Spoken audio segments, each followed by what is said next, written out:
Bismillahirrahmanirrahim. Assalamualaikum warahmatullahi wabarakatuh.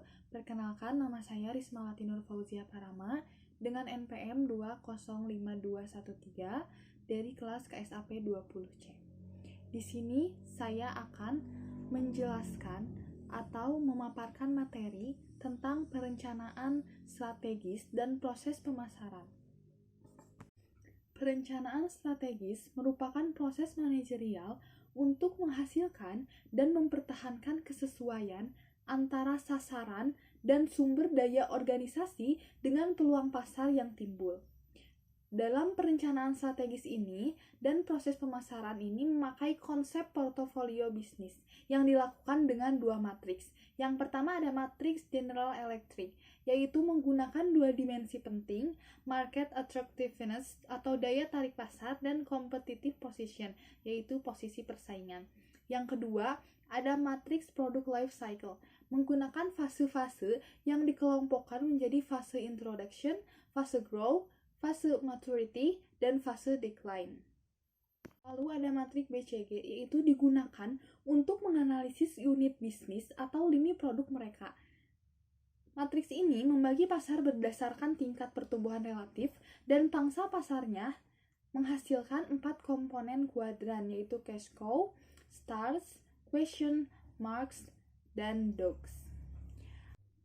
Cash cows adalah pangsa pasar tinggi tetapi tingkat pertumbuhan rendah. Yang kedua ada stars, yaitu pangsa pasar tinggi dan tingkat pertumbuhan tinggi. Jadi yaitu persaingannya tinggi. Yang ketiga ada question marks, yaitu pangsa pasar rendah dan tingkat pertumbuhan tinggi atau diambang ketidakpastian, jadi belum pasti.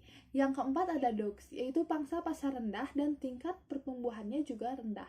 Jadi ini bisa disebut dengan kurang menguntungkan atau bahkan mungkin profitabilitasnya negatif. Yaitu alat perencanaan strategis yang membantu bisnis menentukan produk dan pertumbuhan pasar mereka. Nah, dalam matriks ini memungkinkan analisis opsi strategis untuk pertumbuhan di masa depan sambil mempertimbangkan potensi adanya resiko.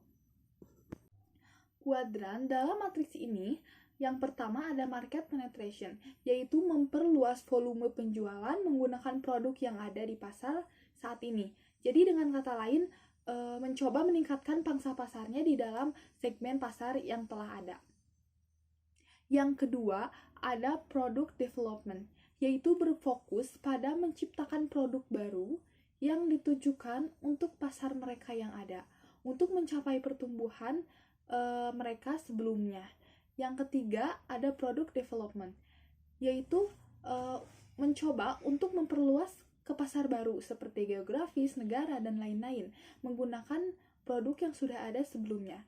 Dan yang keempat ada diversification, yaitu meningkatkan pangsa pasarnya dengan memperkenalkan produk baru di pasar baru. Jadi produknya juga baru dan juga tempat pemasarannya juga baru.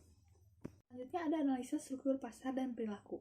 Nah, pasar itu apa sih? Pasar itu adalah salah satu dari berbagai sistem, institusi, prosedur, hubungan sosial, dan infrastruktur tempat usaha menjual barang, jasa, tenaga kerja untuk orang-orang dengan imbalan uang.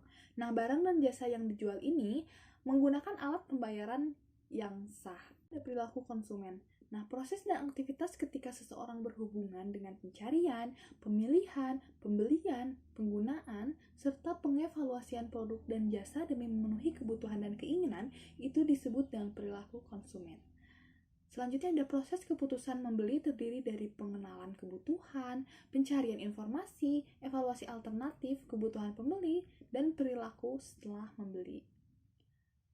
Dalam proses pembelian terdiri dari tahapan pengenalan makalah, perumusan kebutuhan umum, spesifikasi produk, pencarian pemasok, permintaan pengajuan proposal, pemilihan pemasok, spesifikasi rutinitas pesanan, serta penilaian kerja.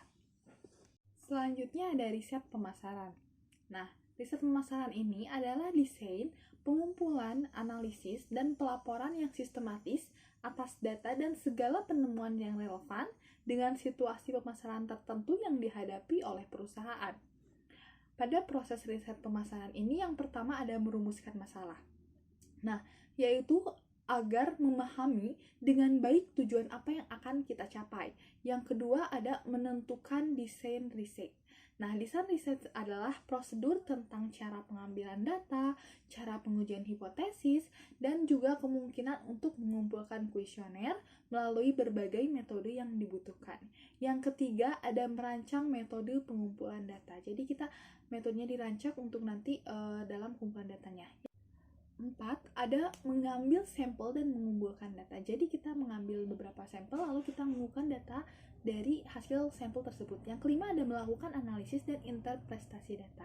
Nah, data yang telah dikumpulkan sebelumnya lalu kita analisis dan diinterpretasikan untuk bisa memperoleh kesimpulan. Yang terakhir ada menyusun laporan riset. Nah, jadi dari data-data yang telah kita dapatkan sebelumnya, yang telah kita analisis sebelumnya, kita susun menjadi sebuah laporan yang akan nanti kita pakai. Selanjutnya ada materi tentang segmentasi target positioning, yaitu salah satu pendekatan atau model yang digunakan untuk mengembangkan pesan dan strategi pemasaran yang sesuai pada segmentasi target audiens tertentu. Nah, langkah-langkah dalam segmentasi pasar target dan posisi pasar adalah 1. Identifikasi variabel, yaitu mengembangkan profil. Yang kedua ada evaluasi tiap segmen, yaitu memilih segmen. Yang ketiga ada identifikasi penempatan, yaitu penempatan pada posisinya. Selanjutnya ada strategi pemasaran dalam berbagai posisi persaingan. Yang pertama ada strategi market leader, yaitu menciptakan produk yang inovatif, menjadi solusi terbaik bagi konsumen, menambahkan nilai lebih pada bisnis, serta perhatikan pemasaran produk dan meningkatkan strategi pemasaran. Yang kedua ada strategi market challenger, yaitu berusaha merebut pasar dan menggeser posisi kepemimpinan dalam industri. Misalnya dengan memperkenalkan varian produk baru atau membuat inovasi baru dari produk sebelumnya. Yang ketiga ada strategi market follower, yaitu sebuah usaha berdiri namun tidak mendominasi pasar, di mana produk tersebut dapat mempertahankan posisinya. Yang keempat ada strategi market niche, yaitu rencana bisnis yang fokus pada peluang usaha untuk menggapai satu kelompok konsumen dan satu segmen populasi yang terdefinisi dengan baik. Lalu ada permasalahan global dalam segmentasi dan penentuan pasar. Nah, yaitu mendiskusikan masalah-masalah yang berkaitan dengan segmentasi dan penentuan pasar untuk perusahaan-perusahaan. Contohnya, perusahaan naik yang memasarkan produk serupa dengan menggunakan strategi pemasaran yang sama di banyak negara yang berbeda. Selanjutnya, ada materi tentang pemasaran jasa. Pemasaran jasa itu adalah tindakan yang ditawarkan oleh pihak produsen kepada konsumen berupa jasa yang tidak dapat dilihat, dirasakan, didengarkan, ataupun diraba, namun dapat dirasakan manfaatnya oleh konsumen. Ada 4 karakteristik jasa, yaitu 1. Tidak berwujud, 2. Tidak terpisahkan, 3. Tidak tahan lama, serta 4. Keanekaragaman. Saran untuk jasa yaitu 1. Strategi produk jasa. Terdapat 3 jenis proses yang terjadi adalah 1. Proses manusia, proses kepemilikan, serta proses informasi. 2. Strategi distribusi, meliputi kemudahan jumlah toko dan distribusi langsung. 3. Strategi promosi, meliputi penekanan pada pedoman yang nyata menggunakan sumber informasi perorangan dan menciptakan citra. Yang keempat, ada strategi harga, yaitu meliputi mendefinisikan unit konsumsi jasa berdasarkan kumpulan elemen. Analisa struktur industri meliputi yang pertama ada pendatang baru, kedua pembeli produk, ketiga pengganti, dan yang keempat ada pemasok. Strategi generik. Strategi ini yaitu tentang bagaimana perusahaan mengajar keunggulan kompetitif di seluruh ruang lingkup pasar yang dipilihnya. Strategi generik ini meliputi yang pertama ada kepemimpinan biaya, yaitu semakin besar pangsa pasar, maka semakin besar juga pengurangan biaya. Nah, ini adalah strategi yang paling berhasil di lingkungan yang stabil. Yang kedua ada diferensiasi. Diferensiasi ini harus melibatkan semua bagian dari rantai nilai dan pasar, harus dapat dibagi lagi. Jadi strategi ini lebih sesuai untuk lingkungan industri yang dinamis. Yang ketiga, ada fokus. Dalam hal ini, perusahaan fokus untuk pasar yang lebih sempit atau ceruk pasar. Untuk strategi yang dijalankan di pasar ceruk, perusahaan dapat memiliki strategi kepemimpinan biaya ataupun diferensiasi. Pemasaran global. Nah, pemasaran global ini yaitu menciptakan nilai pelanggan yang lebih besar daripada nilai yang diciptakan oleh pesaing. Nah, fokus dalam pemasaran ini diperlukan untuk keberhasilan dalam penciptaan nilai pelanggan pada keunggulan kompetitif. Nah, keunggulan kompetitif ini sendiri adalah penawaran total yang dihadapkan pada persaingan yang relevan yang lebih menarik pelanggan. Keunggulan tersebut dapat muncul dalam unsur yang ditawarkan pelanggan, seperti produk, harga, iklan, ataupun distribusi dan dari penduduk itu sendiri gitu.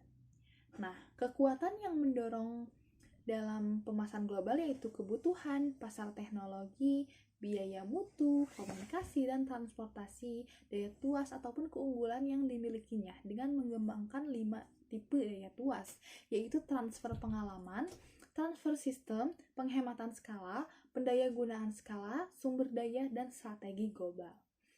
Adapun kekuatan yang menghambat pemasaran global yaitu perbedaan pasar, sejarah, kecocokan manajemen, budaya, organisasi, kendali, nasional, ataupun hambatan untuk masuk ke dalam suatu negara. Selanjutnya ada orientasi. Nah, orientasi manajemen ini meliputi yang pertama ada orientasi etnosentrisme. Nah, yaitu keyakinan bahwa negeri sendirilah yang unggul. Yang kedua ada orientasi polisentris, yaitu keyakinan yang tidak disadari bahwa setiap negara unik dan berbeda dalam meraih kesuksesan.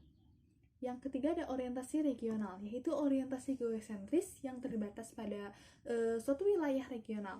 Yang terakhir ada orientasi geosentris, yaitu dibutuhkan manajemen yang berpengalaman internasional dan sejumlah komitmen yang besar. Lalu ada pertumbuhan ekonomi. Pertumbuhan ekonomi ini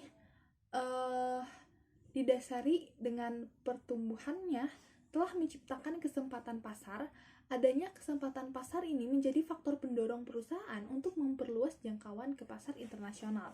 Nah, perusahaan internasional sendiri ini memberikan kontribusi pada proses perkembangan dan penciptaan kesempatan pasar dalam negara asal. Pertumbuhan ekonomi ini telah mengurangi penolakan yang mungkin telah berkembang sebagai respon terhadap masuknya perusahaan asing ke dalam ekonomi domestik. Sekian penjelasan dari saya. Mohon maaf bila ada kesalahan dalam kata ataupun penjelasan. Terima kasih atas perhatiannya. Wassalamualaikum warahmatullahi wabarakatuh.